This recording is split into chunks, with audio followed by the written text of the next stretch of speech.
The following program contains names, places, and events that have been anonymized or fictionalized for the purposes of protection and safety. The following program is provided for entertainment purposes only, and any commentary from the hosts are strictly conjecture and should not be held as making any definitive statements about the truth or identity of any particular individuals or circumstances.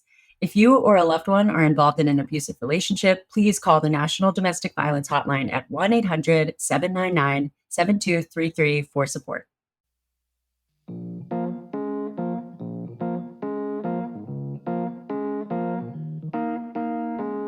Happy Monday, Sleuthies! Hi, Sleuthies! How's everybody doing? We hope you're doing great. I'm excited I always say I'm excited, and then I feel like shit for saying that because it's never like exciting to talk about these stories. But I'm always excited to bring you another story because of how they always, I don't know, so everybody's story always has an impact, at least on one person. And so I like that community. It's true. Also, you think you're going to get used to this stuff, and you really do not. I mean, this story has a lot of twists and turns, and I was shocked. Liv is our guest today. It's a one-parter. You're welcome. Bring it all in at one time. But, she's been through so much.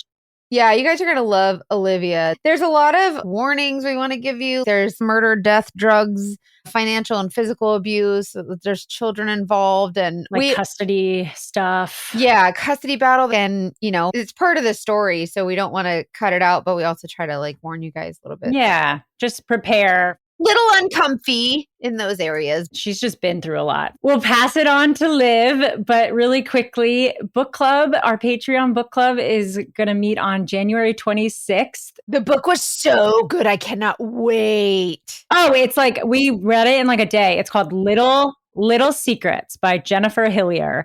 And most of you who have already read it are couldn't put it down. So warning, don't start reading it at a night where you have to wake up early the next day because you will stay up all night. Yeah, and you'll be like, wait, what? No. And you'll just keep reading it. So that one, I'm really excited to talk about that one. There's some dog fishing in that one. It kind of took me on a ride. I was like, wait, there's some things that I didn't expect. So I think it's a really good read. So, and then we'll come together for that on the 26th, which is next week. Yes, I believe it is. So you've got time. This coming weekend, you got time. You'll read it fast. But those are my announcements. Oh, yeah. And you guys, speaking of the Patreon book club, don't forget to join the Patreon. It's only $5 a month. And you get 2 bonus episodes of The Dating Detectives. And it's just a great community. And we do lives and just try to connect. And you kind of have early access for merch and stuff like that. So please join us on the Patreon. The link is in the show notes. Shall we get to the story? Let's do it.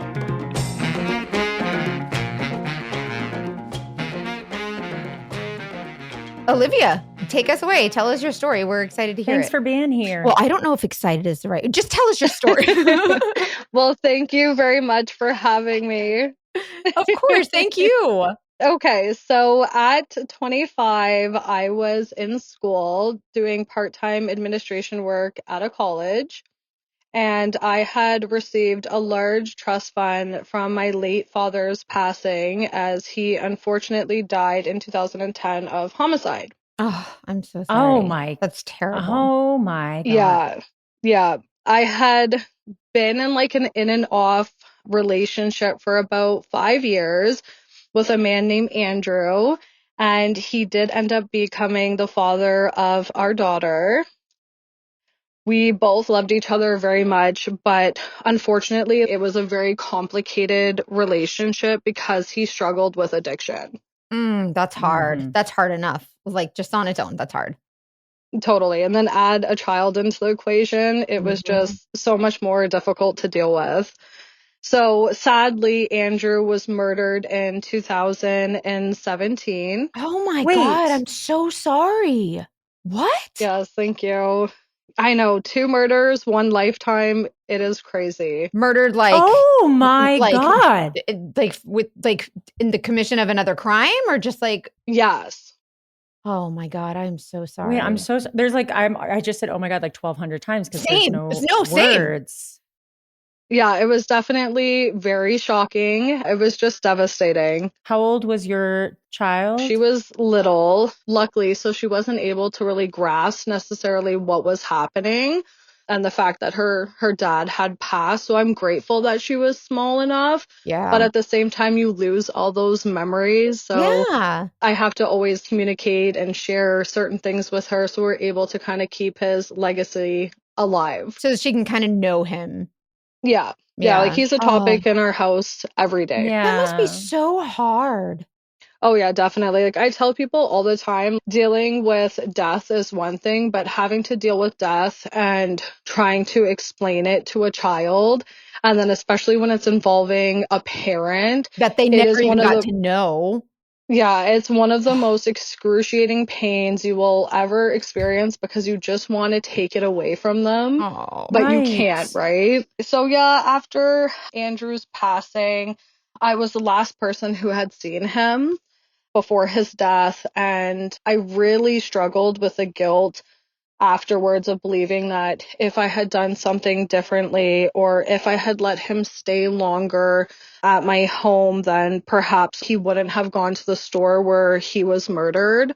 So it was Oh. very, very hard for me to kind of cope with the 5 stages of grief. And then on top of it, feeling like I had some responsibility in it. Mm-hmm. I could see And that. responsibility to your daughter. Like Yeah. you have, that is unimaginable. For sure. And yeah, after Andrew's tragic death, I was given a large sum of money again.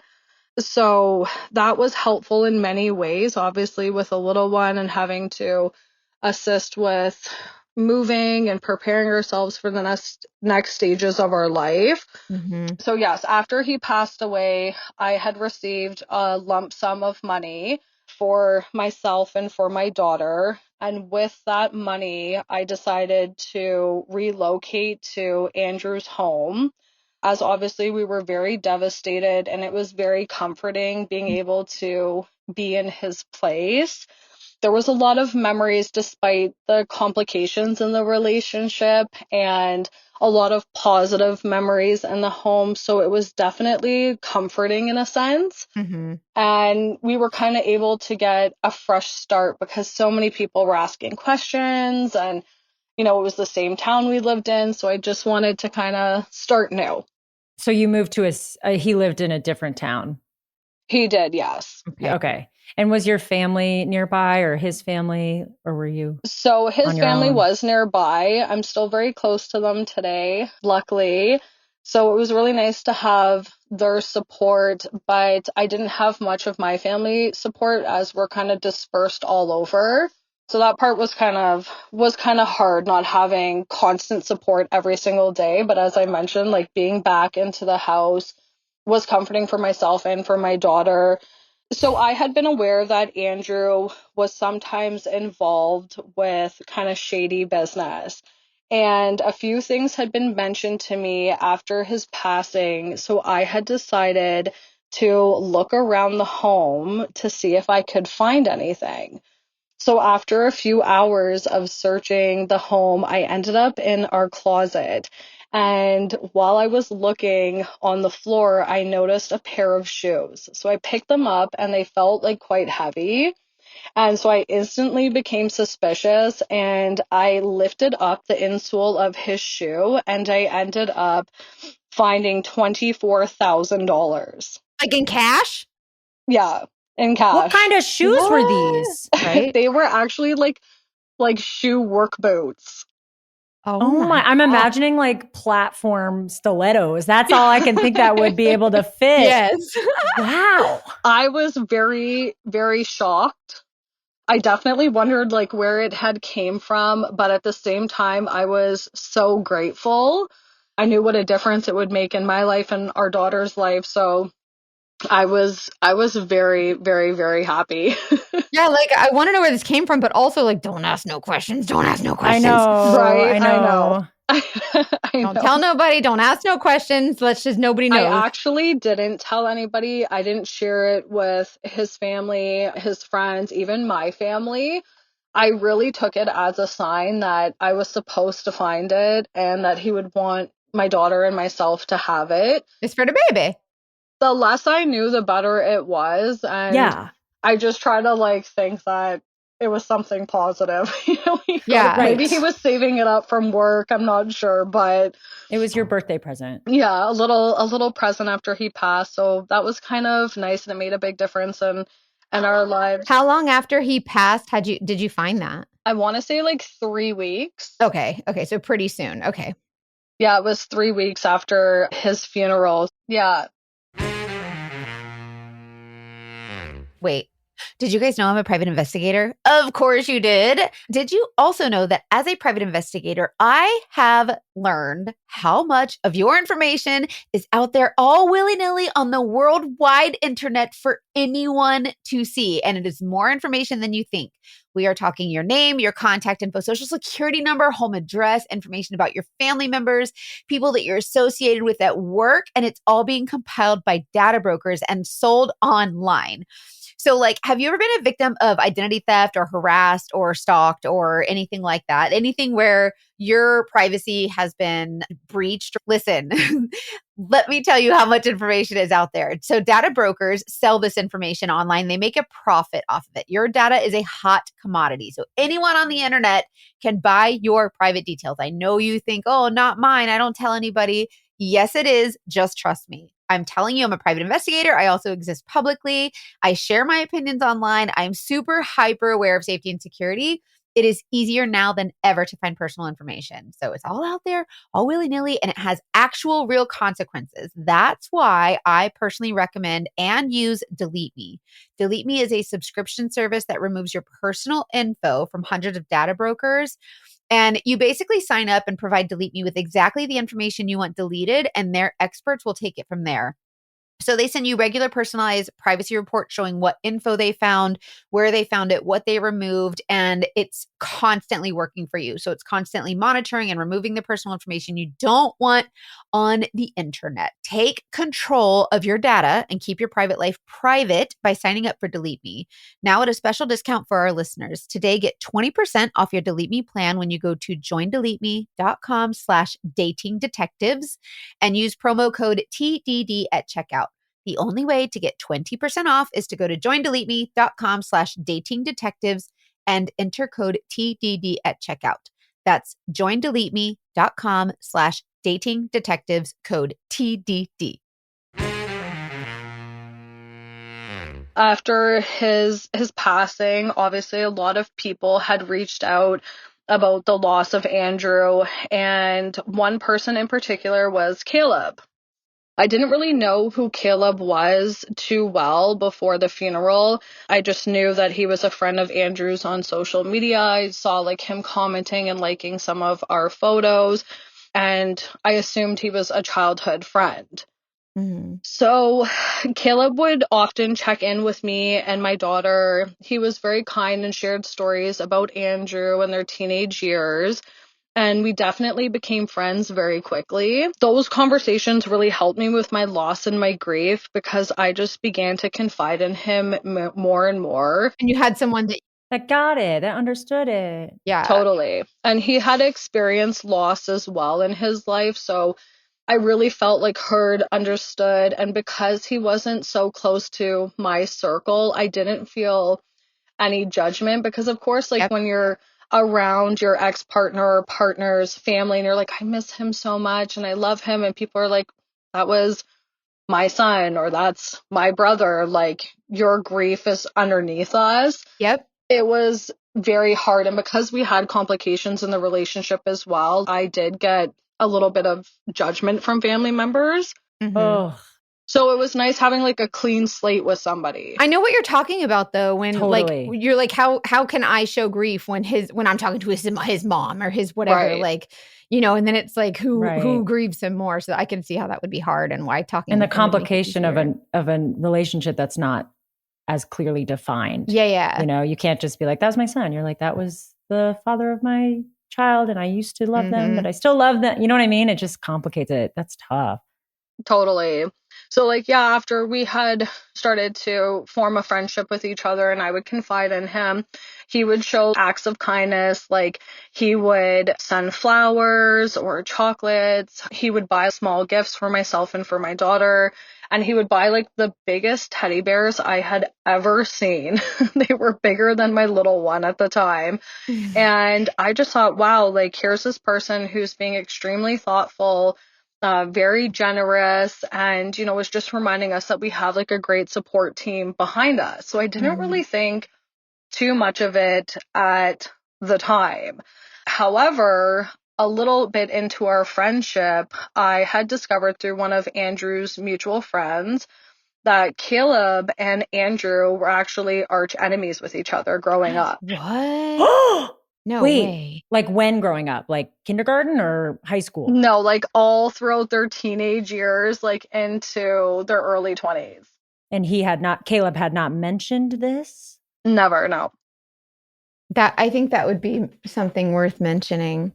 Yeah. Yeah, I definitely. can tell that this podcast is having an effect on me because at the beginning of this, I was always like, oh, he's getting you teddy bears. He's getting you stuff. And my reaction to that just now was like, no way. Nope. Too much. Nope. I don't like it.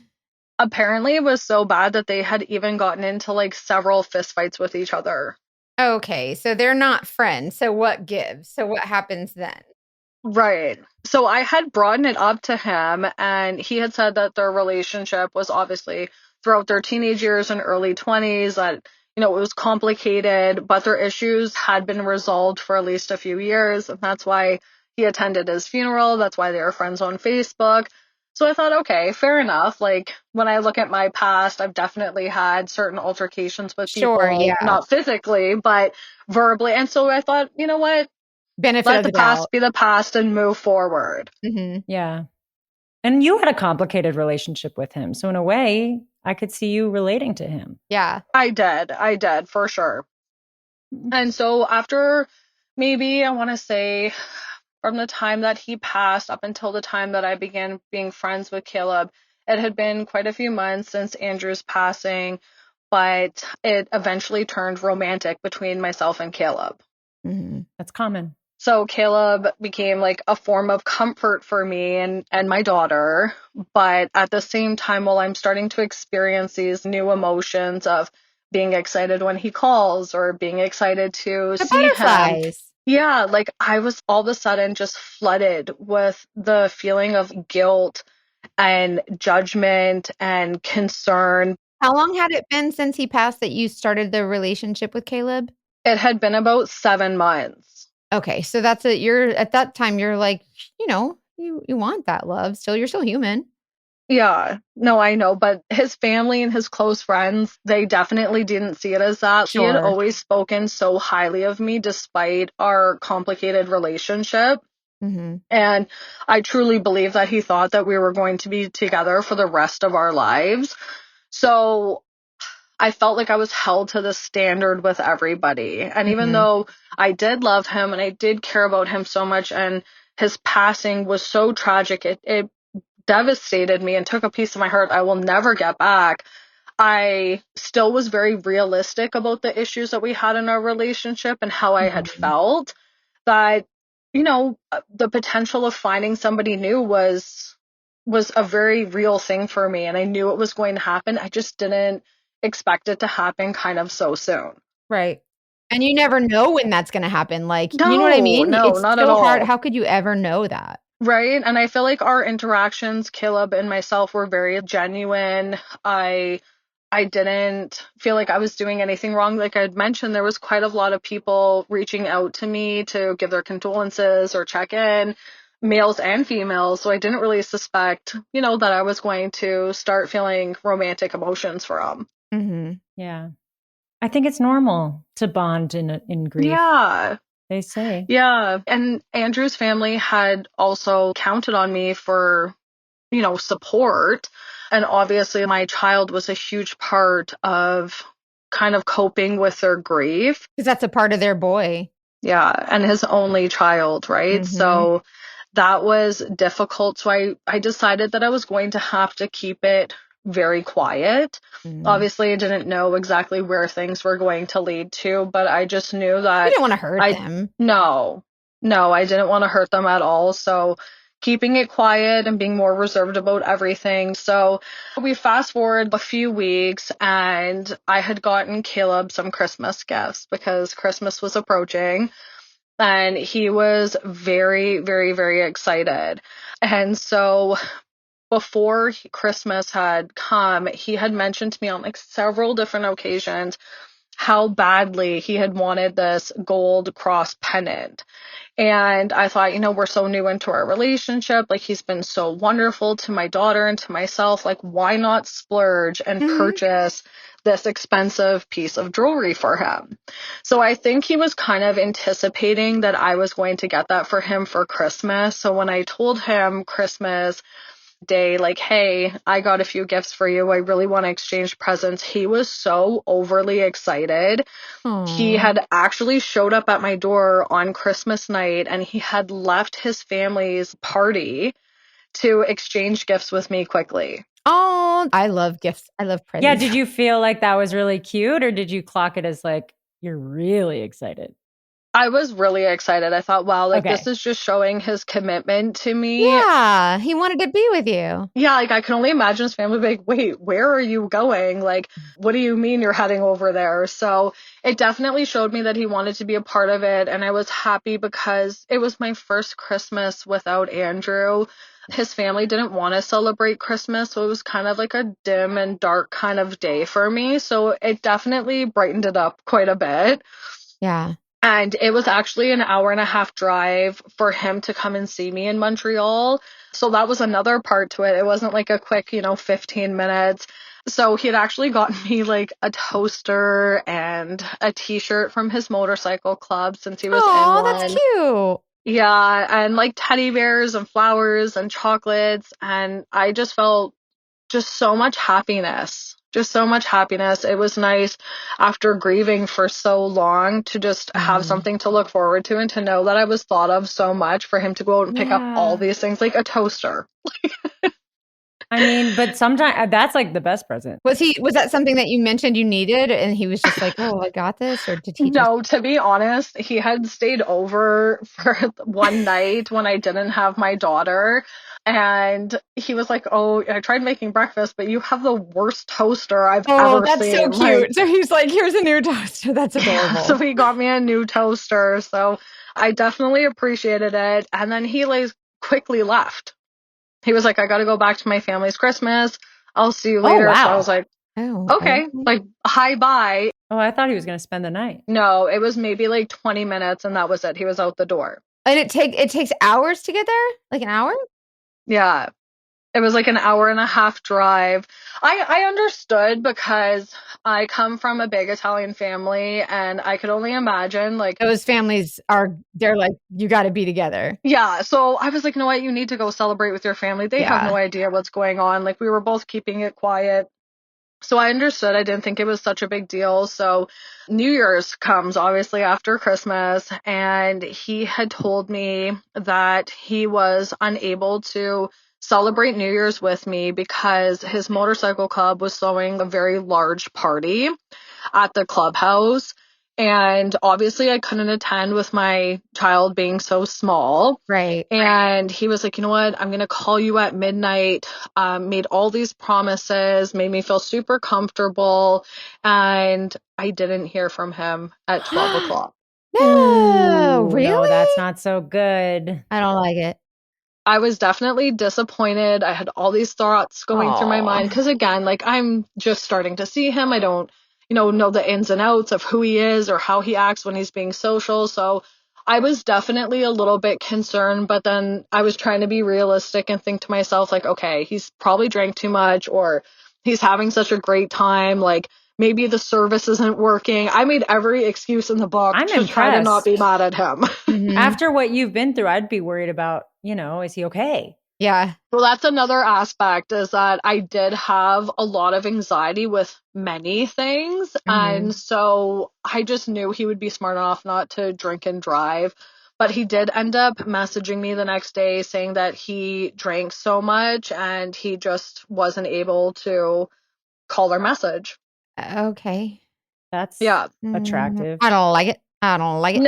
No, I definitely had a feeling in the pit of my stomach that it wasn't good. And the following days, he was short with me. It went from like talking all day long, whether it be phone calls or text messages, to suddenly it was like 1 or 2 messages or 1 or 2 phone calls. So I knew something was going on.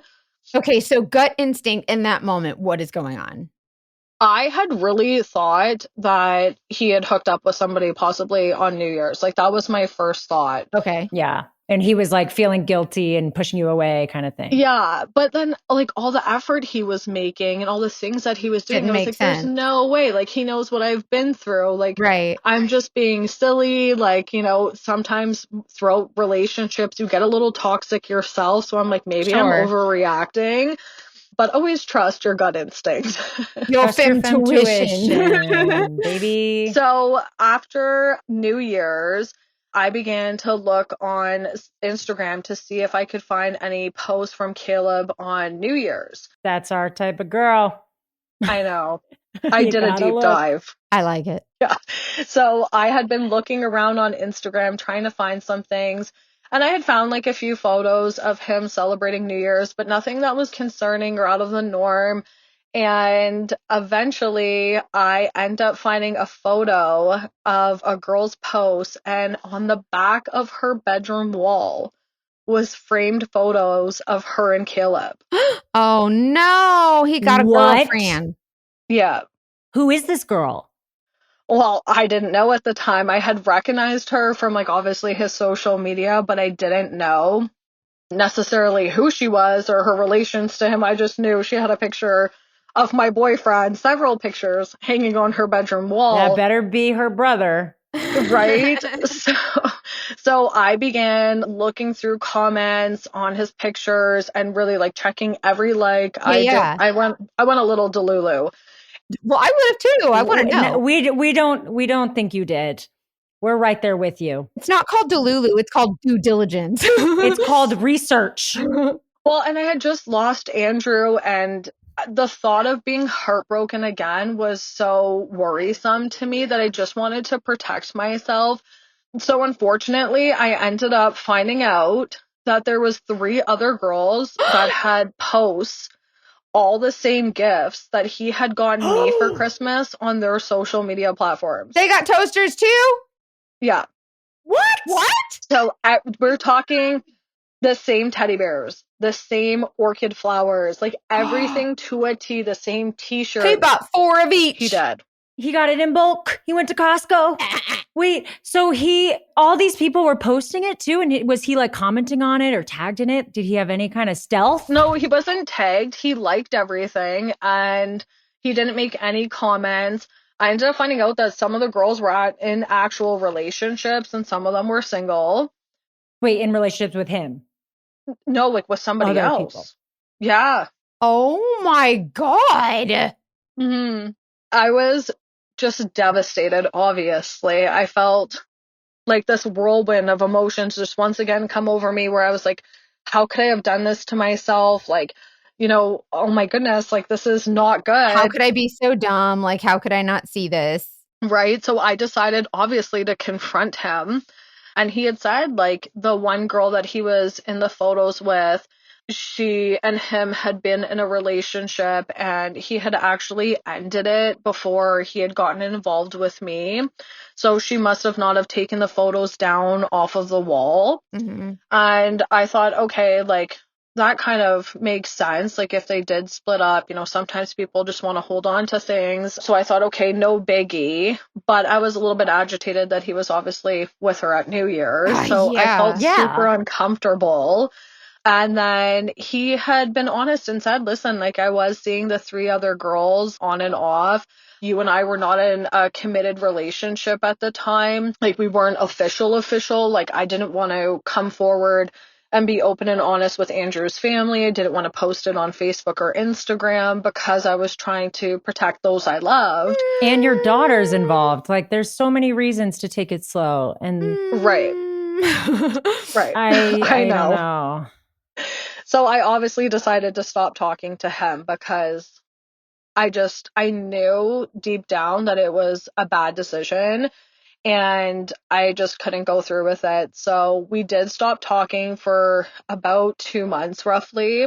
How did he respond to your breaking it off with him? He was like cool as a cucumber. Like he wasn't that phased. He was just like, I think you're overreacting. Oh, like, I'm okay. being honest with you. Like, Okay, fella. yeah. I hate that. Okay. This year was a big year for fantasy and smut for Hannah. I was really in that era for me, and it was newer and I loved it. I did read A Court of Thorns and Roses. I read Fourth Wing, and I needed more. So I went to Dipsy whenever I needed that. And if you've been following us, you know that we love Dipsy. It's an app full of hundreds of short, sexy audio stories designed by women for women. But what I love about it is that it has options for literally anything that you're interested in.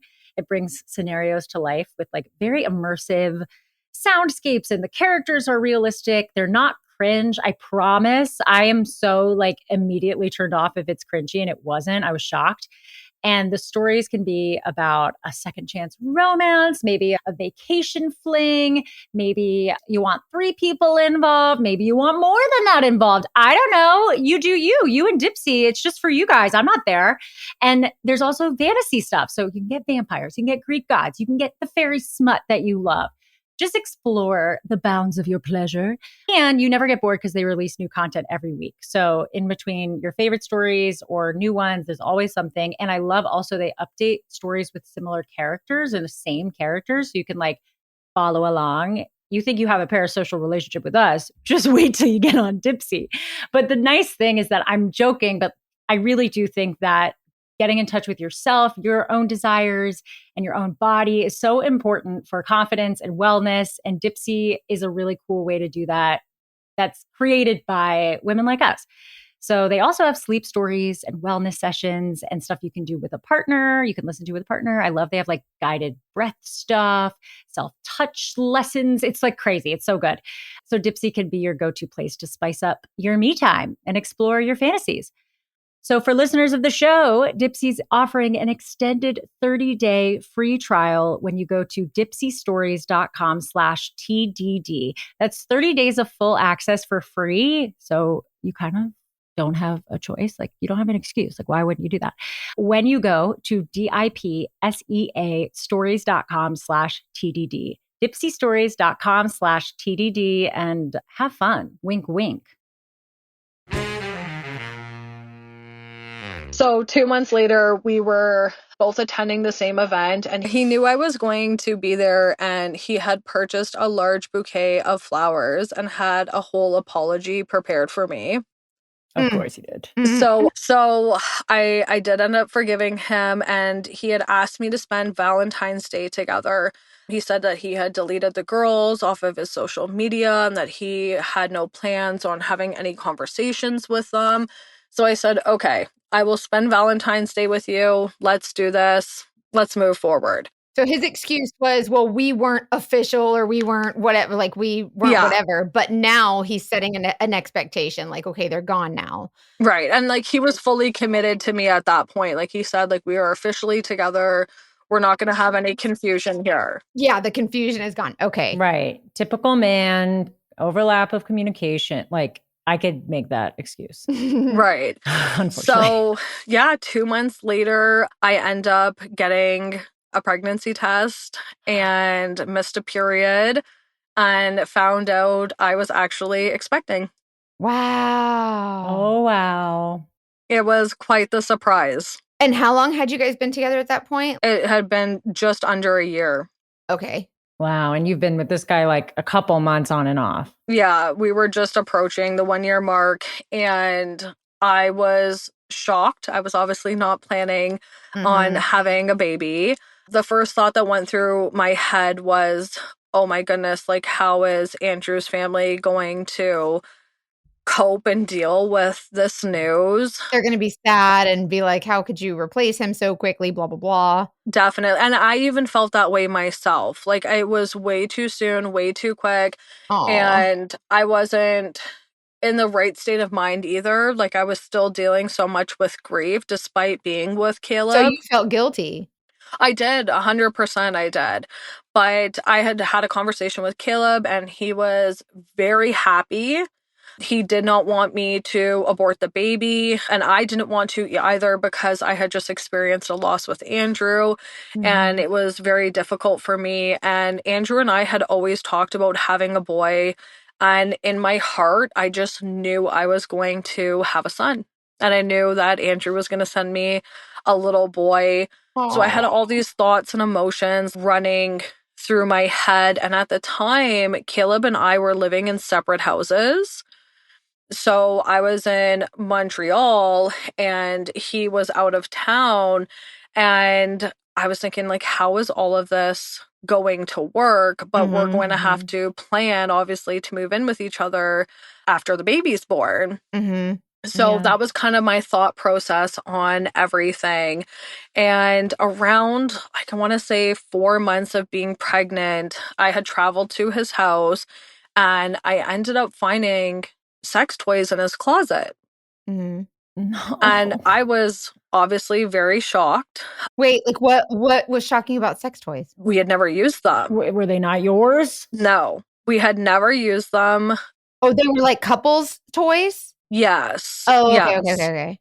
So there was like lube and just a whole bunch of items in the closet that struck me very odd that he'd have them like so out in the open if they were something that he had used with his exes. So I was obviously very confused. Oh, okay. It's as if they had been used recently. Yeah. So I had confronted him and he was like, they're all old. Like, I just need to throw them out. Like, please don't get upset. You're going to stress out the baby. Like, this is nothing. Don't overreact. And I was like, that feels manipulative to say you're going to stress out the baby. Right. So I was like, okay. He's like, I'm going to throw them out right in front of you. Like, don't worry about it. So I was like, okay, sounds good. But again, I had that feeling in the pit of my stomach, but I just decided to ignore it because what was I going to do? Right. And he was making an effort to rectify it. And he really, and like, if you had seen him in person, like the look on his face and the way he was comforting me and like, you know, he was physically touching me and like reassuring me. I really did believe him despite having that icky feeling. Yeah. So obviously I was concerned about what was going on and I decided to check his closet a few weeks later to see if there was anything that was left or I could find any kind of clues. And I ended up finding a Valentine's Day card from a girl. Like a recent one? Yes, and it read, I wouldn't want to spend Valentine's Day with anyone else, not even my husband. Oh. Yes, and it was signed, I love you, Grace. Wait, oh my gosh. So he's like full on affair city. Yeah. Wait, wasn't he with you on Valentine's Day? Yes. So how did he spend Valentine's Day with Grace?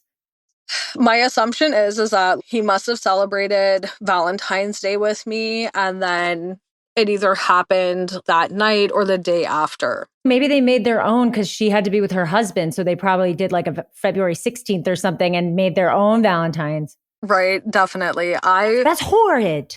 I was absolutely hysterical.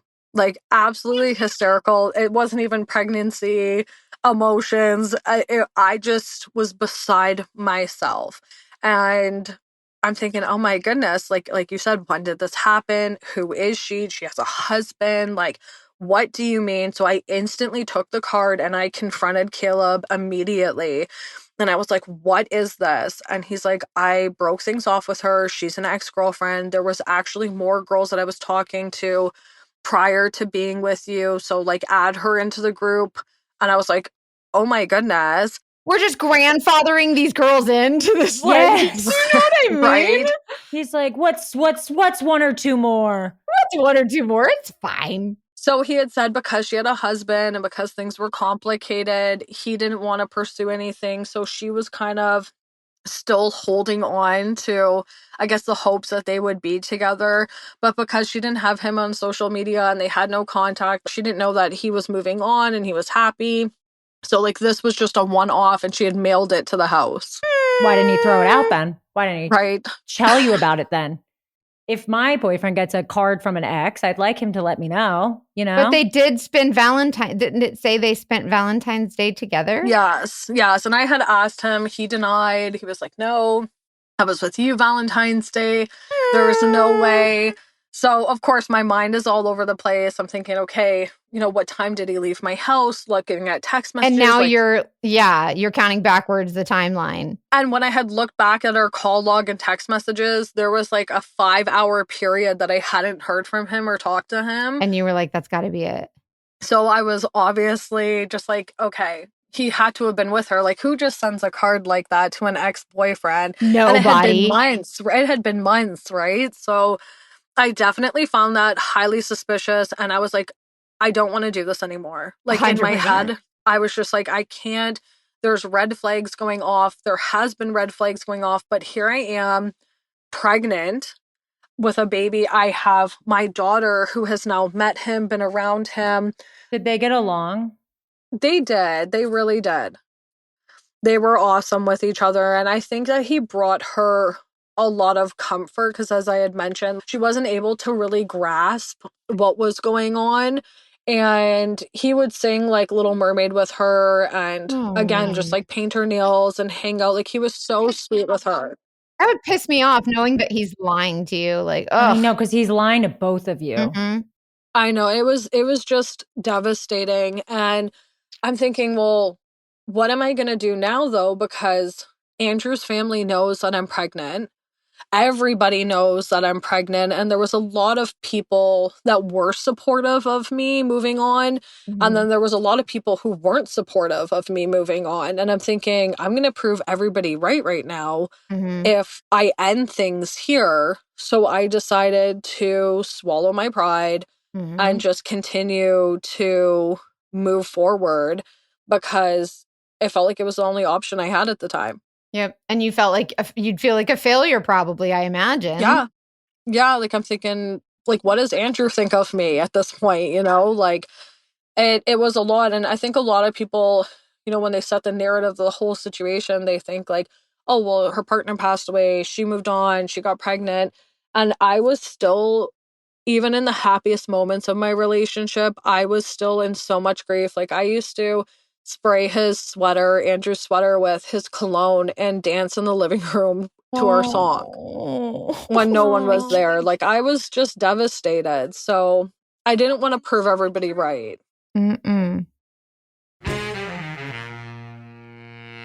If you are in a relationship, then we're going to tell you that communication is one of the best ways that you can save yourself from not only dogfish, but also just heartbreak in general. That's why I'm very excited that we are doing ads with Paired. It's an app that I've loved for a while, and it's for couples who want to strengthen their relationship. It was founded on the simple belief that lasting love is a daily practice, and it really just helps you talk to your partner in ways that are fun, consistent, minimal, but also engaging. And it's backed by experts and relationship therapists to help you guys connect. So how it works is you and your partner download the app, you pair it together. So you're like, connected. It shows that you're dating that person on the app. And every day, Paired gives you personalized questions, quizzes, and games that you can do to stay connected or deepen your conversations or just have fun. And it's a very safe space to have an open and honest discussion. And you don't usually see your partner's answer until you answer yourself. So it's all about honesty and not pretending and genuine connection. And I think what I love is that it helps you bring up topics that you might not otherwise think to bring up, or maybe that you're nervous to bring up. Like it might ask you a question about a financial situation, starting a family. It won't jump right into that. It takes account of where you are in your relationship, but it could help you with maybe if you're going to visit family and you haven't talked about something you're nervous about, anything like that, or just learning about each other's sexual preferences. If you're nervous, you know what the things are that you're nervous to talk about. And it helps with that. On top of that, it just has quizzes and cute little ways to get to know each other. I'm doing it right now. And let me just say that the question it asked us was, what was your most memorable kiss with John, which is my boyfriend? And it was fun to think about. Whether you're just a few dates in or have been together a long time, find the time to connect with your partner and nourish your relationship. Start the year off right with the Paired app. It's easy and fun, and it only takes 5 minutes a day. Head to paired.com/dating detectives to get a 7-day free trial and 25% off if you sign up for a subscription. Just head to paired.com/dating detectives to sign up today. Things did pick up. Things did get better. Like, we were both the happiest we both had been when my son was born. So it did end up being a boy. Oh, you got your boy. I did. And I was just over the moon. And I really, really felt like Andrew's presence was around me. And so I was very, very happy. But, we were still living separately at the time. And, it was a lot to deal with going kind of back and forth all the time. Yeah. How did that? I'm just imagining raising a newborn going like a living long distance. Yeah. How often would he stay at your house and like connect? So another red flag, he wasn't staying at my house very often. He often blamed the little time that he spent on his motorcycle club. So he'd be like, oh, I have a function to go to, or I have, a ride that I have to do. I can't miss it. I'm sorry. And he would just come and like spend the day with us. And he didn't financially pay for anything, like no diapers. Wait, what did he do for work? Did yeah. he work? Well, yeah. So he had been working and then he was not working. So he was kind of in and out of jobs, and I was just trying to be super supportive because he was trying to change what he was doing. He wanted to make more money. He seemed very motivated. He wanted to make more money, so he quit his job? Yeah. Yeah. Okay. And he actually didn't have a working vehicle. Oh, no. Yeah. So I had to go back and forth and commute. Wait, was it a motorcycle club or like a bicycle club? No, like a motorcycle club. So couldn't he ride his bike? Oh, he had his bike. Yeah. He had his bike, but you can't put a baby on a bike. But he could still come to you. Well, the thing is that another thing I should have realized is that he said to me that he felt more comfortable at his house because his bed was more comfortable. He just overall liked being at his home rather than mine. Oh, I'm sorry. Try having an infant sitting on your spine from the inside. I don't like it at all. But even if that is going to work for a couple, you got to financially contribute. Like, you can't just be like, you're on your own. Yeah, for sure. And he didn't. And I was so proud that I was able to afford everything on my own that I didn't even really want his help. But family members and friends were kind of like, isn't this kind of concerning to you that he doesn't want to put forth any effort towards his son? And I mean, I had thought the same thing. So, but you're trying to raise your kids. Like, it makes sense that even these thoughts come up. Just so you know, I hope you know, but most guests, if not all guests, go through moments of like, yeah, I knew all these things, but there were so many other things going on in my life and there were great moments with them. Like, the podcast cuts those out. Yeah, totally. Because we can't fit your whole relationship into an hour, but it's so real that there's so many reasons why you stay, why you ignore, whatever it is. Like, there's no shame at all. And again, like, I couldn't bring myself to, I guess, come to the realization that a lot of people were right about things that were going on because I didn't want to deal with the judgment and didn't want to deal with the truth of the matter.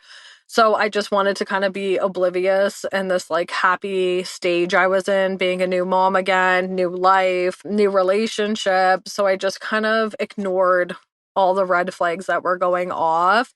So things were going okay despite those few hiccups. And I'm from a big Italian family, and Caleb always took interest in like my family's traditions and things of that sort. And so he had asked me a lot about my family and my trust fund and started asking a little bit more questions. Oh, Nelly. Yeah. And so I had actually shared with him that any granddaughter in my family would get a large lump sum of money. We call it a boosta. And it's generally from like $20,000 to $30,000 in my family. So Wow. Caleb was definitely kind of like, wow, like that's a lot of money. That's super interesting. And I was just like, yeah, but I'm thinking, okay, he doesn't really know my family that well. He's not Italian himself. He's not from a big family. So these questions like aren't warranted for any kind of concern. And a few weeks later, Caleb proposed to me. Oh, of course he did. Yeah, he proposed to me and he was very interested in the whole money aspect of planning the wedding, how much we would get, how many family members were going to come, how much money they paid for their plates. Like it became a huge topic of discussion with us.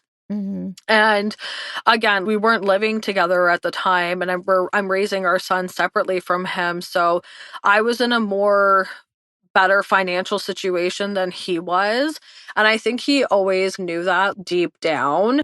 And so there was lots of times that he asked me if I would financially help him. With things like his house or things like the Yes. So wedding. while we're Yes. planning a wedding, he would mention to me that, a certain bill needed to be paid or he was short on money. He couldn't pay for his car insurance. And again, he's between jobs. And I'm thinking, I'm starting to plan and prepare for this wedding. I'm paying a lot of the costs. At the end of the day, we're planning on getting married. Why wouldn't I want to be supportive and help my Right. partner? Yeah. He's going through this transition period. We're going to get married. Of course I'm going to help you. So I thought, you know what? I'll help him out. We're going to be in a house soon together anyways. Might as well. So I started to pay for his car insurance, his internet bill, and occasionally I would pay for groceries at the same time. And his car actually had broken down again because he had gotten into an accident. Ugh. So at this stage, now every single weekend, I am commuting back and forth from Montreal to his house. So he was able to see us, see his son, and he didn't even have a crib at his house. What? He's waiting for you to buy one. Yeah.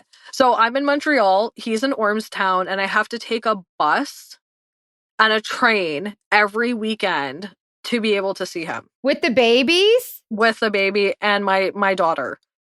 Oh my goodness. And he didn't want to take the bus or the train because he believed that it was beneath him. Oh, he couldn't be caught dead in public transit. Are you kidding me? No. And I'm thinking, like, here I am, like, with a stroller, a car seat, bags, suitcases to go to his house for the weekend, like the whole shebang when you have a little one and a toddler.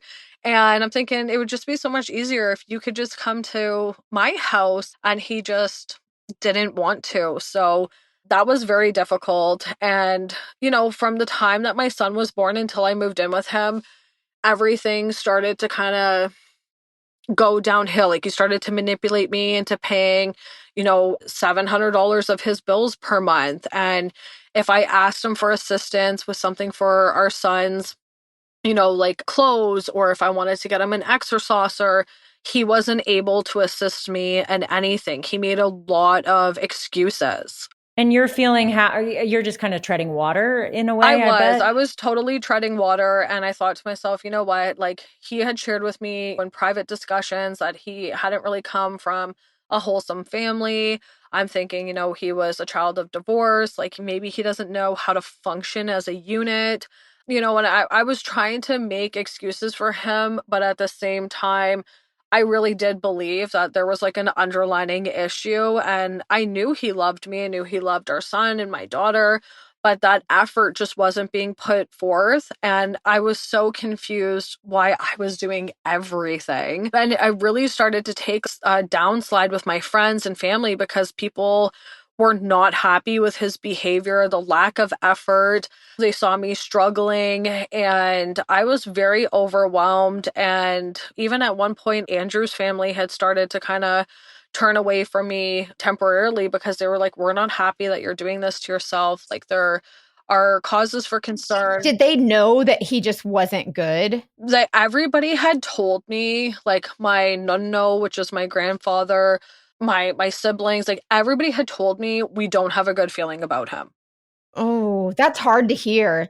Yeah, and it was all around the time of like, well, Caleb never was friends with Andrew. Like just from the get-go, everybody was like, something's off. But then it's like, are they saying this just because they don't want me to move on too quickly because it's hurtful to them? Or are they saying this because they genuinely have concern for me? You know, Yeah, like I was very defensive. Like I remember saying like, you've never been put in this situation and you don't know what this feels like. And yeah, it, totally. I'm it was just so much to cope and deal with in such a short amount of time that I really felt like no one was paying attention to my cries for help. But I did it so quietly and I didn't want people to be worried about me. I just wanted to move on and be happy rather than sitting in my grief.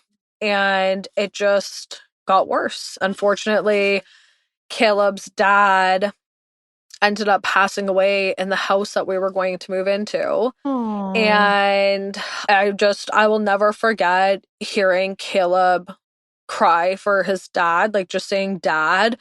And I've lost my dad, obviously, right? And so I'm thinking, oh my God, like How hard that must have been for you both. Like, oh it my really God. was. He was just devastated. So that was really, really, really hard. And we were just trying to cope with the loss of his dad. And then 23 days later, my little sister died. What? Yeah. Live. Yeah. Oh my God, I'm so sorry. How did she die? She passed away from heart failure. Oh, bless it. Yeah. So, and we were just like a few months out from my wedding, too. So it was all these losses were before the wedding. And both of us are trying to cope with these significant losses in our life. And it was very hard to maintain our relationship. And also, like, we're supposed to be excited. We're planning to get married. And you're grieving your own losses and then trying to be there for each other, grieving their losses. Oh my God. Did you feel bonded or did you feel like it was tumultuous between you? I definitely felt bonded for sure. And I felt like I was really able to help Caleb because I had lost my dad. And so I know what it's like to lose a parent. And I really felt like I was able to help him. We planned his funeral. We were very involved in everything. And I know he was super appreciative at my sister's funeral. He treated me like gold. I wouldn't have been able to have gotten through that day without him, honestly. He made such a huge difference. So I definitely feel very lucky. But at the same time, as time went on, it started to be like, well, I lost my dad. And I'd be like, well, I lost my sister. And it became a tug of war of who was grieving worse because I still had to carry on with all my duties, right? So, but yeah, we lost two loved ones. It was devastating. And they were included in our wedding, which was nice. We made sure to pay tribute to them. And we were just trying to make the best out of a really crappy situation. And Caleb was very detached at the wedding. He actually spent the entire night in the bathroom. So he had missed like speeches, the first course of our dinner. And I was just like, I've had enough. Like, where is he? What is going on? Yeah. Like, people were noticing that I was just sitting at our head, and we had a beautiful, beautiful wedding, like luxurious, beautiful wedding. And I'm just up there all by myself in this beautiful, beautiful white dress. And I'm thinking, okay, like, I gotta go get my husband. So I approach the bathrooms. And there's the biggest guy I've ever seen. Like, just like, we're talking like 6'7", standing in front of the door. And he's like, you can't come in. And I was like, excuse me, but do you know who I am? Like, I'm coming in that bathroom. Like, look at the dress. Yes. Let me in. So I pushed him out of the way and I caught Caleb doing cocaine with his motorcycle club members. And so I was obviously, again, in total shock. I had never seen him partaking. Yeah, this wasn't something you did. Okay. No, I'd never seen him partaking in cocaine. Like, I mean, I'd seen him drink some beers and stuff like that, but never. That's not the same thing. Yeah. So I was very upset. But again, I'm like, what am I going to do? We're surrounded by friends and family. We just said our marriage vows. You know, like, this isn't the time. This isn't the place. And like, we'll just have to have this conversation later, but like he knew I was very upset. So he had actually said to me, like, I have a surprise for you. Come outside. And I was like, oh, great. Where are we going? So we get outside and I see this huge motorcycle. What? No, shut up. Shut up. You Yeah. shut up. We're done. We're done here. The episode's over. We're done. Yeah. I'm like, what the heck is this? Like, whose motorcycle is this? And he's like, it's mine. No. Where'd he get? No. Yeah. And so I was like, I'm looking at like there was, and we had a very large wedding, but I want to say at least like 60 to 80 club members were surrounded me. And I'm in the middle of some motorcycle and Caleb. So I'm trying to like smile and not put on this like negative argument in front of everybody who just watched us take our vows. And I said to him, like, well, how are you paying for this? Because you could tell like it was very, very expensive. It had custom artwork done on it. Like I knew. I love that he introduced it as a surprise, like for you.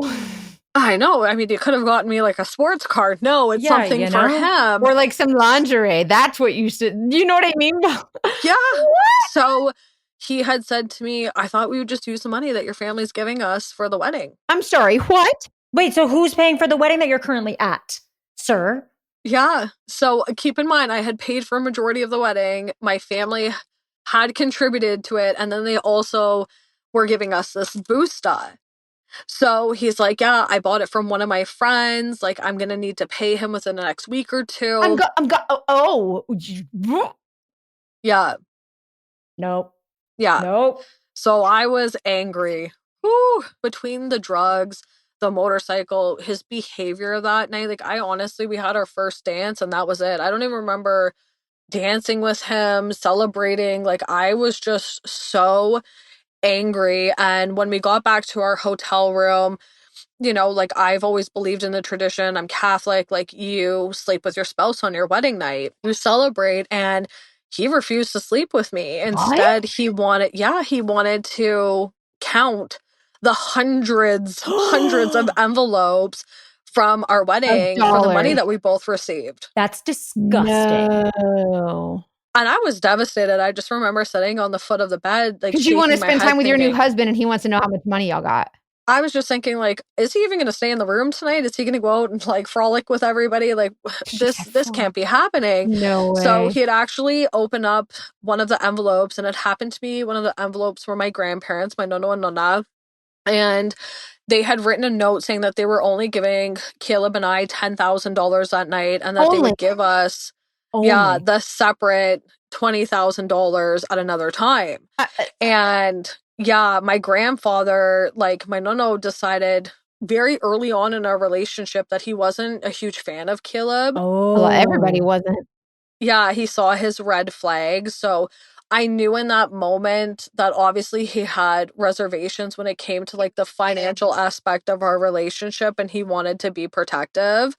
So he got into a huge fight with me. He was just absolutely enraged that my family would be so disrespectful. And I'm sitting there thinking, buddy, you just bought a $30,000 motorcycle. Our money is going towards that. Like, how can you be upset? It just like doesn't make any sense. So after the wedding, I was just like overwhelmed with this feeling of I made the biggest mistake of my life. Yeah. I just started reflecting on everything that was happening, all my choices, and I just didn't know how to cope. I was so concerned for where our relationship, and people had asked me, and family members, I remember before the wedding had said to me, like, do you want to leave? Like, do you not want to do this? And I'm thinking, what? Like, what are you talking about? They knew. And through reflecting, like, I realized through all these moments, you know, how concerning his behavior was. Like, he had said to me, like, I can't believe your family didn't contribute enough for the wedding. He had even gotten like a lockbox safe, and he decided to lock up thousands of dollars that we had remaining from the wedding after he paid for the bike and some other things. And I wasn't allowed. What? You weren't allowed. I was going to say, did he let you in it? No, I'm sure he did not. No, I was not allowed to have any access to it. So this is getting into like financial abuse. Yeah, I was not allowed to have any access because my family apparently didn't contribute enough. And my my grandfather, my no hadn't given us the remainder of the $20,000. He didn't feel like I was entitled to it. So I'd actually have to like jimmy rig and like screw open the safe. So I was able to pull out like some $20 bills because I was responsible for paying, the groceries, You had my to steal children's from need. yourself. I did. Yeah. I did. And where is he all day? Like, where is he going during the day? So at this point, like he was working. What was he doing? He was just doing like landscape kind of work or like renovations.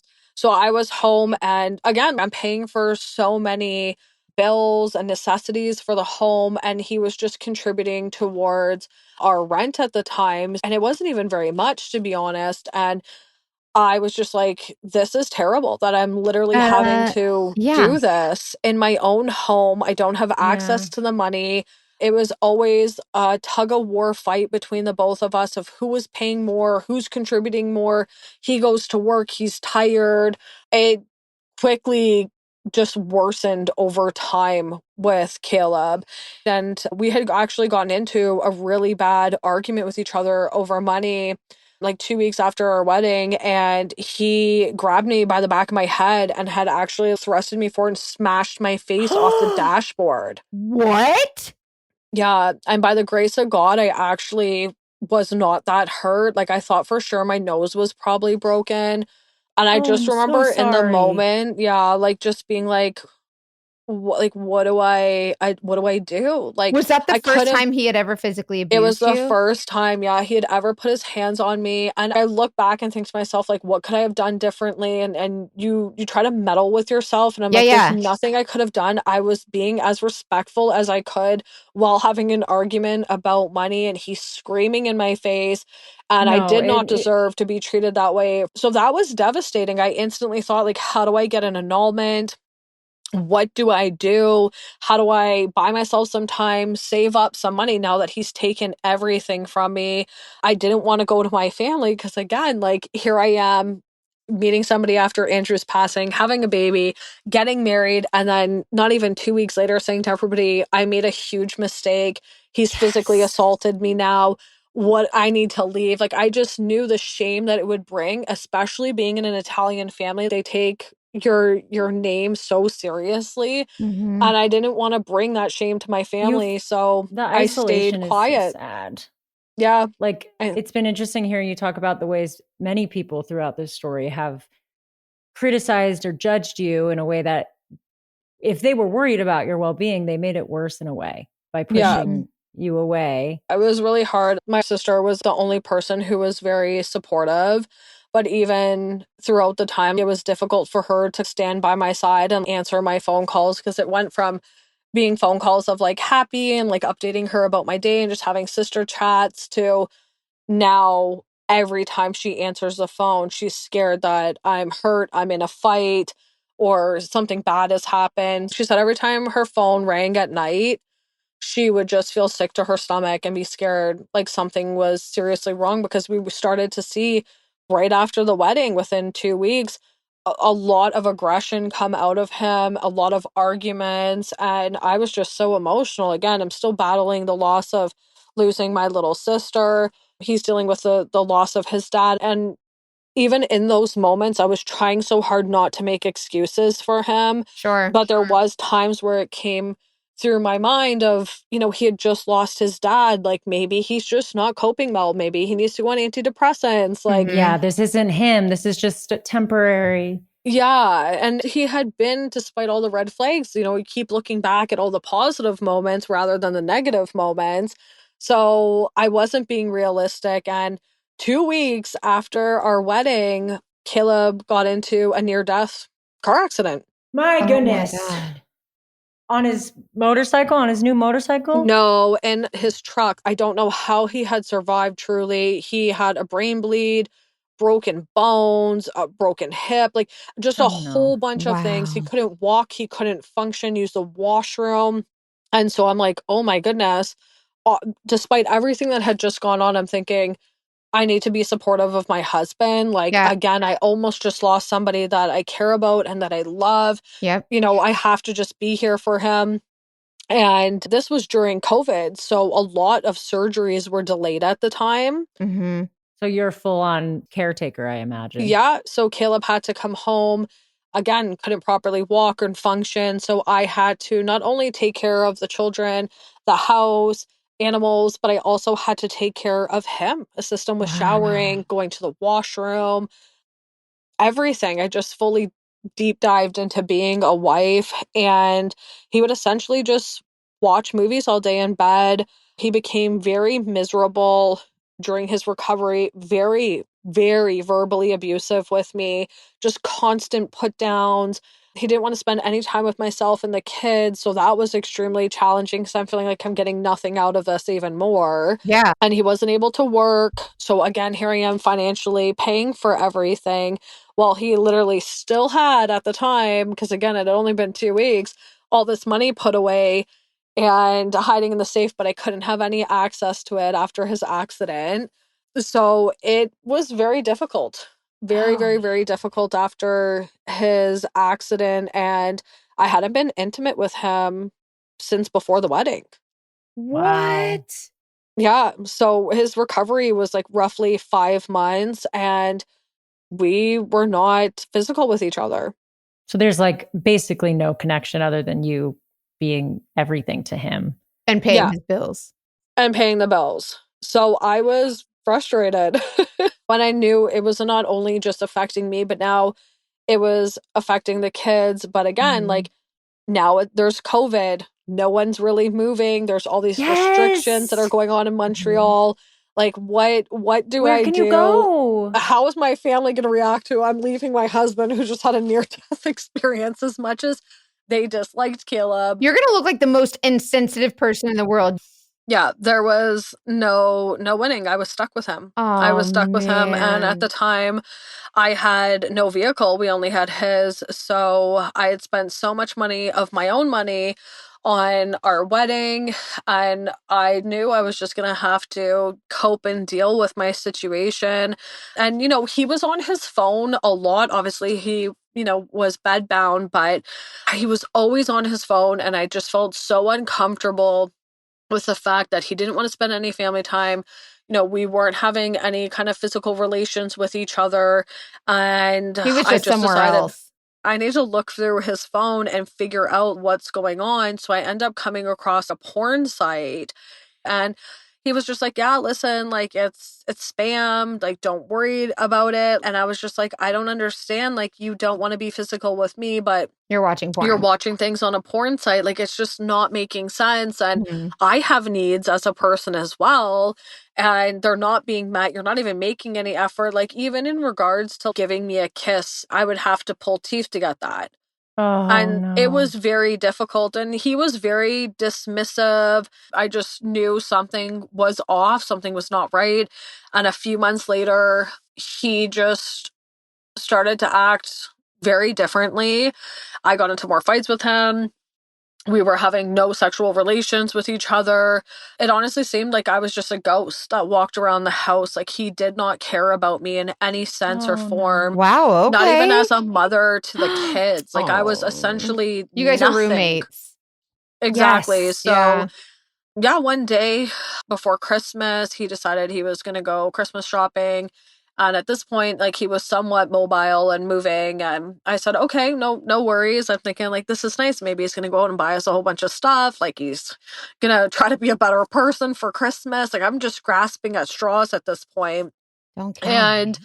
so he ends up putting on his best clothes and jewelry, and he gets back and he's like kissing everybody on the cheek and hugging everybody, and he seems like in a really great mood. So we're like, wow, like, let's hold on to this, because he is never in a good mood anymore. And he went to the bathroom and he was like, oh, I just need to get rid of, like, some Christmas gifts they won't see, like, blah blah blah, just stay out. So I Oh, was like, okay, no. he's trying to hide my present. Bless. But I heard the shower go on. And I thought, like, that doesn't make Any sense sense. at all. And I was like, okay, like, I need to once again take this into my own hands and figure out what's going on, because The math ain't nothing. I couldn't deal with anything else popping up, happening, being made aware of something. I was very much struggling day to day with just waking up and getting out of bed. And I knew I needed to be proactive. So he was sleeping one night and I was so scared. I just remember my heart pounding as I crawled onto the floor. And thank goodness our room was carpeted. And I crawled over and I got his phone. I took off the phone case and I left the phone case on the nightstand. And Caleb was passed right out. And I quickly ran out of the room into the spare room and I started doing a deep dive of his phone and I couldn't find anything. And I'm thinking, okay, like you're really paranoid. Like there's nothing on here, Liv. Yeah. Like, what are you doing? And finally I decided to go on Google like Chrome instead of Safari. And I find this like classified ad. And so of course I click it and it's this whole thread of conversations with people that he had hooked up with and like pictures. And I'm thinking, what the heck is going on now? Like, oh my goodness. So while I'm looking through these messages, absolutely just destroyed, I discovered that whenever, he was saying he was going to the clubhouse for the motorcycle club Oh or my the God, store. the motorcycle boys.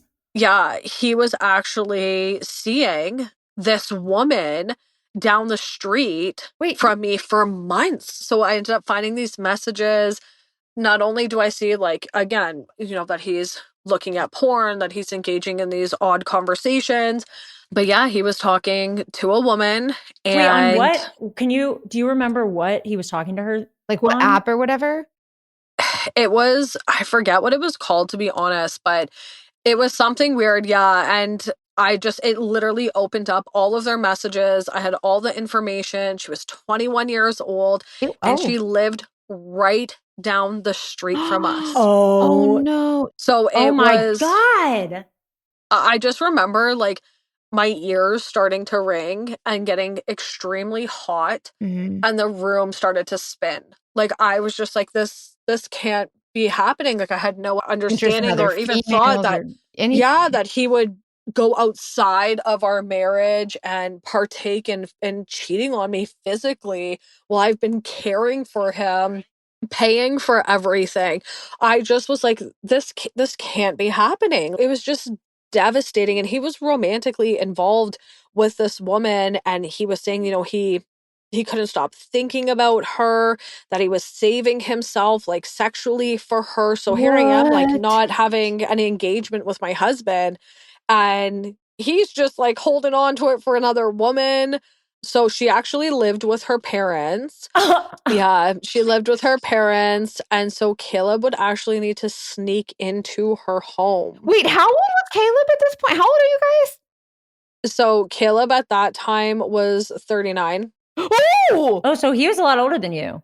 Yeah, he was older than me, yeah. But 21 and 39, like, I mean, I get it. It's an age difference ain't a big thing, but like, it speaks to you're married, like you're a grown up now. Like, I don't. Yeah, we know what he was looking for. Yeah. He was 39. Yeah, and it was just again, it just like you're sitting there and you're thinking, what don't I have? Like I've literally tried to give him everything. Like this 21-year-old who lives with her parents.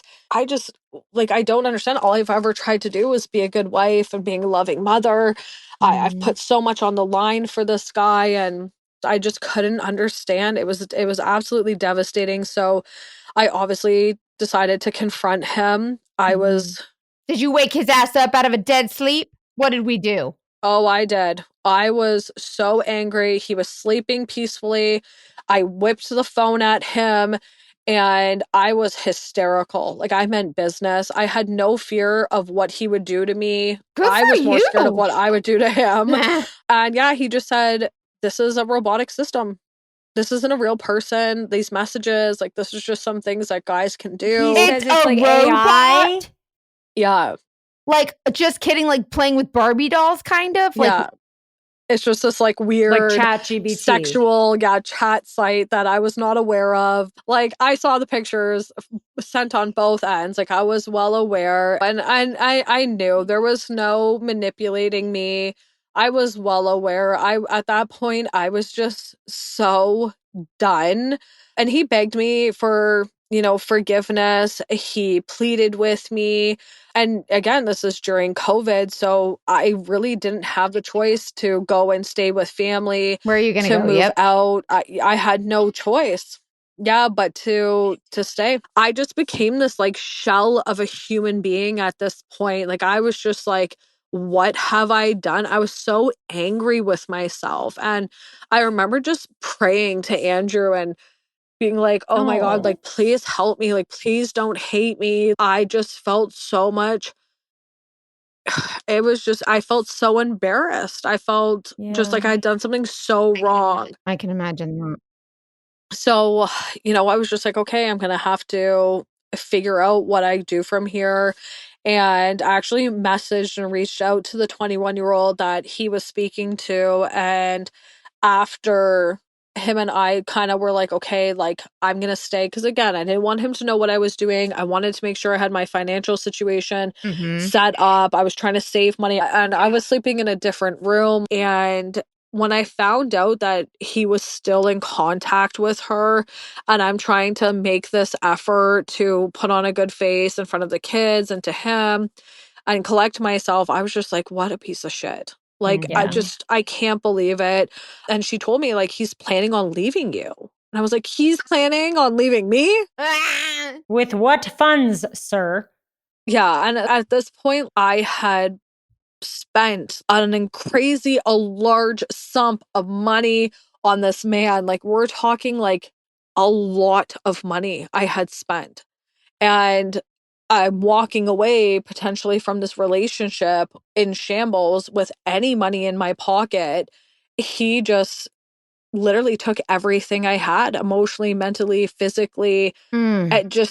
like, financially, just drained me completely. And so Yes. a week after I found out about his affair, he told me that he wanted a divorce and he wanted me to move out, which again, like I was planning in private, but he said that he was in love. And I'm thinking, okay, like it obviously is the girl. And I thought, okay, he's going to pursue a relationship with her since they've been having this affair over the several months. And he said, I'm in love with this girl named Julia. I'm thinking, Julia? What are you talking Who's about? Julia? Julia. Where's Grace? The girl's name was Grace, right? So I'm thinking, Who's Julia? yeah, I was so confused. And I found out that it was actually his best friend's wife. What? I can't predict a single thing about this dang story. No, What? it twisty turny. Did you know her? Oh, I knew her. Oh, yeah, and her husband had attended our wedding. When did they start their thingy? It had been going on for apparently a very long time, but I don't necessarily have like the full details of it. I just Yeah. know that he was confiding in her and getting her support through a lot of things. And That's how it gets started. Emotional. Yes. Okay. And it's his best friend's his best wife. friend's wife, and they were together a long time. They actually had children, her and her husband. So she had planned on leaving her husband, moving out of the house, taking her kids. They were going to get a place together, raise their children, be happy. And I'm thinking, I'm trying to cope with the fact that he just cheated on me with this girl, Grace, who's 21. And now all of a sudden it's like this bomb's dropped on me where it's like, you want to be in a relationship with Julia? And I just remember feeling just in total shock. I almost had no feelings, but I was thinking, she held her newborn son. Like, she came up Disgusting. to me and helped fix the back of my train on my dress on our wedding day. Like, Disgusting. how could she possibly do this to me? Like, I can't believe that there's children involved on both ends. And I was just devastated. So, yeah, a year later, he served me with divorce papers. Wait, where did you go? I ended up moving. I ended up packing my bags during COVID and I left with the kids. and he wanted Julia to be a part of our son's life almost immediately. Oh, okay. So, Yeah, that's there was no cute. waiting period for, time for the kids to adjust and for myself to adjust or just to heal a little bit. He instantly just jumped into this full-blown relationship with her. Also, he wasn't even really part of their lives recently. Like, No, he wasn't. And it was, all of a sudden, it was very hard for my son to not feel that love and just engagement from his dad on a daily basis while we were living with him. And then all of a sudden, like, now dad's putting on this show of he loves you so much and let me show you how to ride a bicycle. And this woman's watching and I'm having to stand there putting on a good face, being mature. It was very difficult. So I did end up moving out. The kids and I got a great head start and my family was so supportive. And on Andrew's 5th anniversary of his death, he served me with divorce papers. Ew, did he? No, it was purposely done. Yeah, it was purposely done. But it gets better. He also decided that he was going to be proposing to Julia that night. So, because they have to make everything about them. They can't Yeah. let you move on. They have to ruin your good moments, your bad moments. Everything has to be about them. and yeah, they're still engaged 4 years later. And yeah, we're all still legally married. Why? Wait, why? What's Like- taken so long? He's just, I guess, too preoccupied with finding a job that he just can't, He can't sign the properly do. papers. Well, actually, in all fairness, he gave me the divorce papers and he didn't print off enough, like, of the paperwork. He was missing a whole bunch of things. And I had signed only 2 sheets and I knew something was odd about this. And I'm thinking, This this dude. doesn't make sense. And it was going to be a very basic divorce because of how much money he had taken from me. There was really Okay, nothing. good. So Which is I gross. I had found out from several people that he was having affairs with them all throughout the time that we had been together on several different occasions. So I found out that the Valentine's Day card from the girl that was given to Caleb, she did in fact sleep with him on Valentine's Day. So that was confirmed. What? Yeah. They had spent like I'm so 2 days sorry. together with one another celebrating. So it wasn't just a mailed card, which I think like deep down I kind of knew. But again, I was so stuck in the situation. He had also slept with several girls at the clubhouse during his motorcycle events and things of that sort. So that was hard That's news to get as scary. well. Yeah, that's Yeah. scary. That's awful. Yeah, and I was worried obviously about like STDs and things of that sort. Like I was very, very concerned. I felt like he put me at risk so many times. And so I was very frustrated. And it wasn't until someone had actually sent me a voice note of Caleb and he was at the clubhouse and I listened to it after we had split and he was actually bragging about how much money my family had right after we met. And I listened to this whole voice note, and it was actually a member of his motorcycle club who had let me listen to it because he was having some issues with Caleb himself. And I just remember thinking, this was all just a big setup. Like, he knew exactly what he was doing, he knew how to get to me. Wait, do they know who killed Andrew? We do, yeah. So we do know who And it killed wasn't this Andrew. fella? No. Oh, okay. No. Oh, No, but yeah, it just like even more came to light that they weren't even like, again, had a few hiccups throughout their teenage years. Like they were not friends. They were just like, I guess, mutual on social media. And that Because was it. Andrew knew too that he was no good. Well, yeah. And like when I look back at, Andrew's social media, there's a family picture of us on one of our trips. And Caleb had messaged and had written like, what a beautiful family, like what I'd give for that one day. And it just like sends No. chills up your spine, of like, what was this? Like, was this genuine or was it not? And yeah.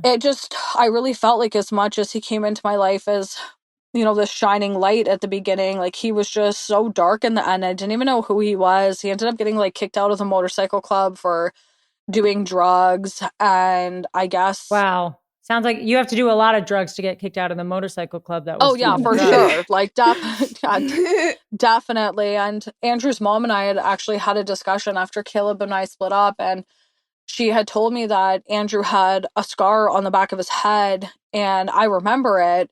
It was a pretty deep scar, and that was actually caused by Caleb. He had hit him in the back of the head with a flashlight at a party. What? What? No wonder his family was so upset about it, but Yeah. I do wish that they hadn't pushed you away, you know? Yeah. And she had just said, you know, like, I didn't want to share it with you because despite like how much you loved my son, and I obviously knew that, like, I wanted Sure. you to be happy and my granddaughter be Yeah. And happy. if and this was going to be it, she didn't want to taint that. yeah, she didn't. And Aw. she's honestly the sweetest woman in the entire world. We are so close. She's like become I'm so my mother. glad. I'm very grateful, very lucky that we've been able to kind of get over every poor decision I have made with that relationship and move forward. And she is just a rock star. She really is. Like, she just supports me in every way, shape, or form, loves me for who I am. So I know that Andrew's looking down, smiling. We actually had an incident take place with Caleb a little while ago, and she was a force to be reckoned with, that woman. She once again Really? supported me. Yeah, so we're obviously co-parenting, Caleb and I, and he's moved in with Julia now, you know, having a happy family with her. And I try to get along with Julia like the best I can, despite everything. And I'm my son's primary residence. And we actually have like a final court agreement that states that, you know, Caleb needs to return him after his parenting time is done on the weekends, every other weekend. And he's never really respected our final order. Like, he's always breached it. And I've just had to kind of deal with it, which is very frustrating. There's only so much But fighting you can do I know. sometimes. I know. And you can't go back to court for every small thing that happens either. So, yeah, he ended up taking my son in December, and it was raining. And he was like, listen, I can't bring him home. I know he's not supposed to be back tonight. He's supposed to go to school, but it's like, you know, worrisome conditions outside. Do you mind if I keep him? And I was like, at first I said yes. And then I texted him. I was like, no, like, I think you should just bring him home, please. Like, I didn't have a good feeling. Yeah. And he said, he's not coming home. I said, what do you mean he's not coming home? Like, he has to go to school. Like, where are you? And he's like, I feel like you're mentally unstable and I'm concerned Are to have you our son around you. joking?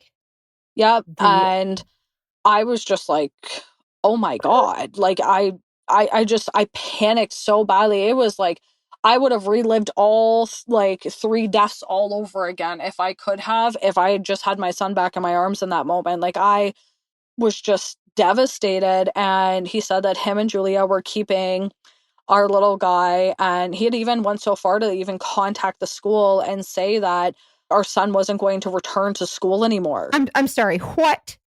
I actually had to get up, go to court. I didn't have any money to represent myself with a lawyer, so I had to represent myself. Wait, your family didn't give you money to help you? No, I honestly, after everything that's happened, I was like, I am going to stick it to him and I'm going to do it on my own, and I'm going to show him what a strong, independent woman I am. I did so much research about the court system, and I was like, I got this. And I did. Like, I remember the clerk telling me, I have never seen a person self-represented get rights back to their children and have a police enforce ex parte motion with the sheriff's department on a doorstep so quickly. Wow. And so my girl son got wasn't messing returned. around. I was not, and I was very proud. And one woman actually even like said, "Oh, I think you should work here." And I was like, I was going to say, should you go to law school? Thank you. I did not, but you know, maybe this is something I should get into. But I got him back, and I was so happy. How long And were you our without them? 5 days. It felt honestly like 2 weeks. I didn't sleep. I didn't eat. I couldn't even function. So he got his visitations back. It was supposed to be the first weekend our son had to see Caleb, and he actually canceled that first weekend because it didn't work for him and Julia. Of course. So it was the second weekend, and our son went to his house, and the front door gets kicked in. SWAT bursts through the house apparently, and he ends up getting arrested in front of not only my son, our son, and I mean, that's Julia's so kids. Wait, for what? What's going on? So he had actually was involved in a robbery where $630,000 worth of stuff was stolen. What? Yes, like large pieces of stuff. And so, yeah. I'm dying. Over this. Right. So I'm thinking, like, how much worse can this possibly get? But it gets better than that. So I didn't even know this had taken place or happened. Keep in mind, I end up getting a phone call from Children's Aid Society, and they were like, honey. do you have so and so back, my son? And I'm like, no. And I'm like, why are you calling me? Like, what is happening? They're like, did someone not tell you that your ex-husband was arrested? Oh. And I'm like, no, where's my son? child?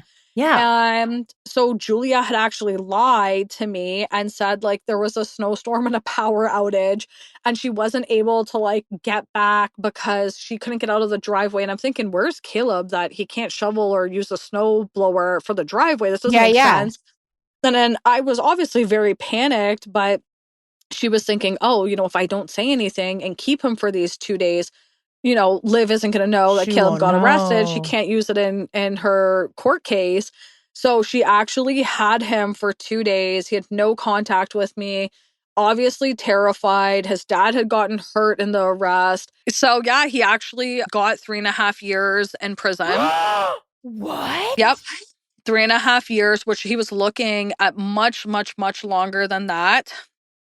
And he didn't talk to our son for a total of 6 months because he thought I tipped off the police. So he, okay. Punishes the son, even if that was true, but still, that's What? horrible. When did his sentence start? It actually just started not that long ago. She's like, last Monday. So you're free for a little bit. The terrible thing is in Canada, a lot of inmates will be released from prison early. So he probably won't even do that long, unfortunately. Our jails are overcrowded here and our justice system is ridiculous. But yeah, he thought I tipped off the police, so he wanted nothing to do with our son for a large amount of time. And then, yeah, I ended up like talking to Julia on the phone after all this went down. She did apologize to me for withholding my son, and she was like, I was in a total panic. And in all fairness, like, I was mad. I wanted to stick it to her, but I heard that same voice that I used to have. Yep. And I almost felt sympathetic for her. You just felt sorry for her. Yeah. And so she had actually told me that she had given Caleb over $10,000 to start like a landscaping business. And you were like, oh man, she was in my shoes. Been there. Yeah, she was paying for a majority of bills as well. Like the same verbal abuse was on and off going on. She had actually told me a bunch of information, and I'm not the type of person where it made me feel good. Like, it's like, I told you so. I didn't want to stick it to her. It's like he just keeps going. Yeah, he keeps finding women who are in positions where, once again, like, they're either naive or they're easily like a target. Yeah. Well, I think also the question of like, yeah, he's good at what he does, but so much of your initial relationship with him was your grieving and him taking advantage of that. Like, do you think it's interesting that she was in a different position. Like, he could do this to anybody, but I do feel like that is a huge part of how it worked for you. I don't know. Like, do you think that he really targeted you because of that? And I don't know, how do you move on from that? You feel like you were targeted? Oh yeah, I believe now that, like, in some way this was his last betrayal towards Andrew. I believe that he is so sinister and narcissistic and sick minded that he felt like, like, I got the last laugh after all these years and all the information I had found out. He got his family, he got his woman, his daughter. He took over $60,000 from me in our whole entire relationship. He saw me as vulnerable and naive and grief stricken, and he knew exactly what to do, how to make me feel special. He manipulated those red flags going off, and I was just so fragile the entire time. Yeah. He was just terrible to deal with in so many ways. Definitely took advantage of me in every word of the form, and I'm still trying to recover. I'm still trying to heal. All the money from Andrew and from my dad is gone now. Oh, I'm so sorry. there's nothing left of their legacy, like that you No, that you can nothing. say, oh, this is from, yeah.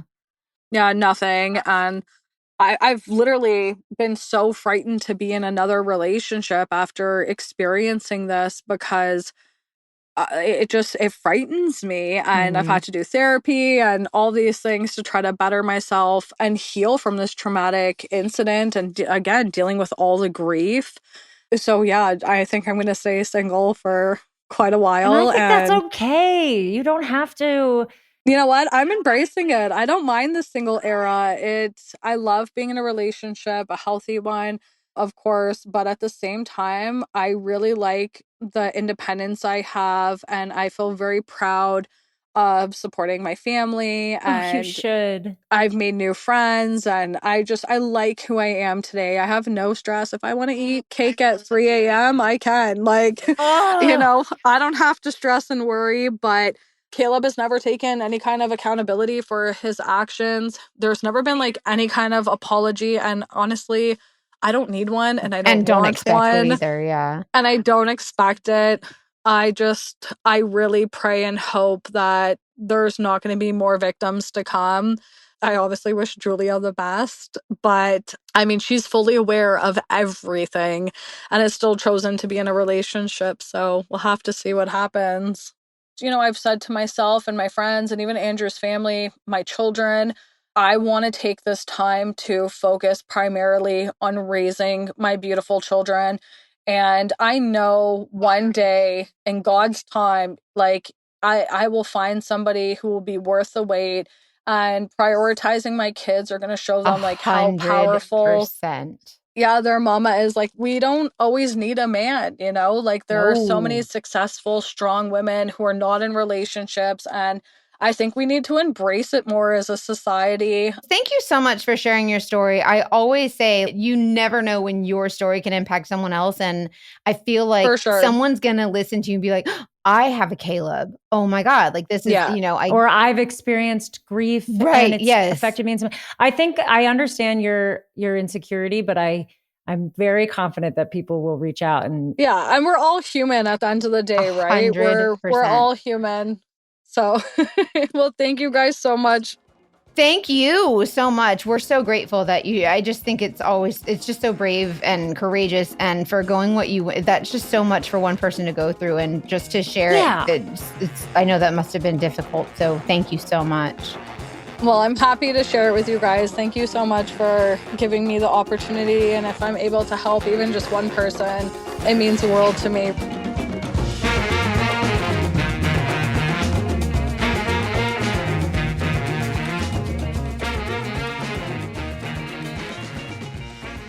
Oh, okay. So there's a little bit to unpack here. I had to take a laugh. Are you pissed? I'm angry. Like it made me really mad.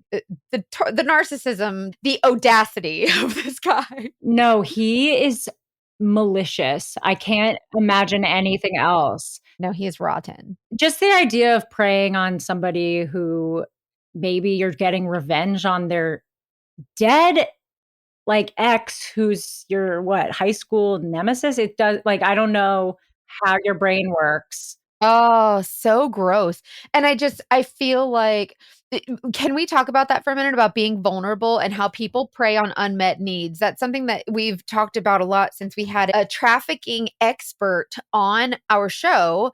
And it really opened our eyes, because she said that a lot of these predators prey on unmet needs. And that's why when we're vulnerable, like in this case, Liv lost her baby daddy. Like this was her guy. Like, she loved him. She was mourning. She was dealing with grief. Yep. She was grieving. She was mourning. And so here Caleb comes, and she sees him as, she wanted to find love again, but also it made her feel like it was a gift from Andrew. And he knew that she was vulnerable. He preyed on that. And in that situation, in that vulnerability, you are more susceptible to, I think, being preyed upon. And he took full advantage of that. I'm so mad at him. Well, I'm not an expert, but isn't it true that in like, don't they say that if you get out of rehab or something, you're not supposed to make any big life decisions for like a year? There's some kind of, you got to focus inward. Well, yeah. And psychologically, you're just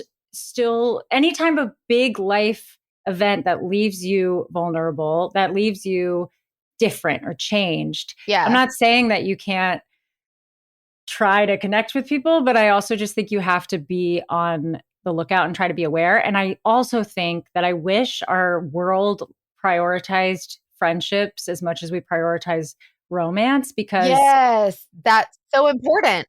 Yeah, of course, after a death or after a trauma, you are seeking connection. And I just wish it was like easier to put that energy into friendship so that it could fulfill a lot of that unmet need. So that's a good transition, because we can talk about how her friends and family reacted to her relationship with Caleb. Oh, yeah. And we've talked about it a lot too. Like now, obviously, it's hard when you're in a situation. So we're not one to say, oh, they should have done X, Y, Z, because every situation is different. That's actually what we don't want to do. That's what we're going to talk about.